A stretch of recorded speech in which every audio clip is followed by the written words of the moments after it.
what is the biggest difference in the new saga? Well, I'm a big fan of the other movies with Mila Jovovich. My buddy Sean Roberts played Wesker. I love those movies. I grew up on those movies. I think Mila's a total badass. I think what's cool about our movie is it is an adaptation of Resident Evil 1 and 2. So it is much more in line with the video games. Johannes Roberts, our director, is a huge fan of the games, and it shows. You know, he was very passionate about making it, you know, a true adaptation.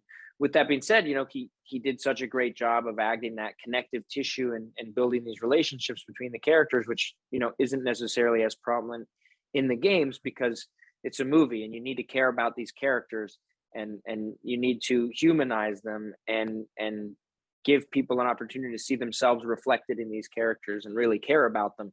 Otherwise, it doesn't matter how much it looks like the original video games. Yeah, always is a challenge, no? That kind of adaptation, because there are plays or say something different. One thing is a movie, other thing is a video game. I would like to know how is your relationship with the video game. Do you when do you play? Do you what Oh kind of yeah, memory do you have about it? I no, I grew up on the game. One of my earliest video game memories is playing Resident Evil in my basement with the lights off and the dogs jumping through the windows and scaring the crap out of me. You know, that stayed with me for a long time. It's a very vivid memory.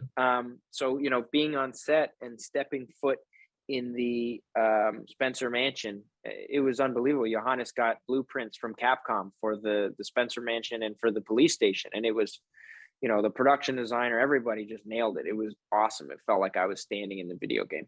I would like to know how was your work during the filming, during the work, during the job. How do you connect?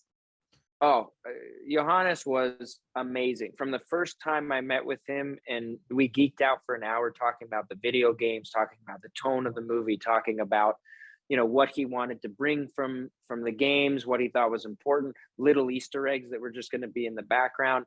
You know, you could tell that he was very much the right guy for the job, and I think it shows. I mean, this is very much the movie that the fans of the games have been waiting for. How is gonna be the narrative? I think it's tough. You know, these games are from the 90s, and it's not like adapting a game that is super narrative driven. I think that, you know, they have small amounts of cutscenes. So I think you have to take liberties when you're adapting, you know, a 90s video game. Yeah. So I think what Johannes did so well was he took the things that people loved and were dying to see, you know, on the big screen, and then he made it real and human and brought it to a level that makes sense for a movie. You know, I know that he's talked about, or I've heard that he's talked about, you know, Code Veronica as a follow-up sort of thing where you can continue this story going, which would be awesome. I think that would be a great game to adapt. But you know, I just think he did such a great job of taking something that people love so much and delivering on what they want to see, but also making it work for the big screen.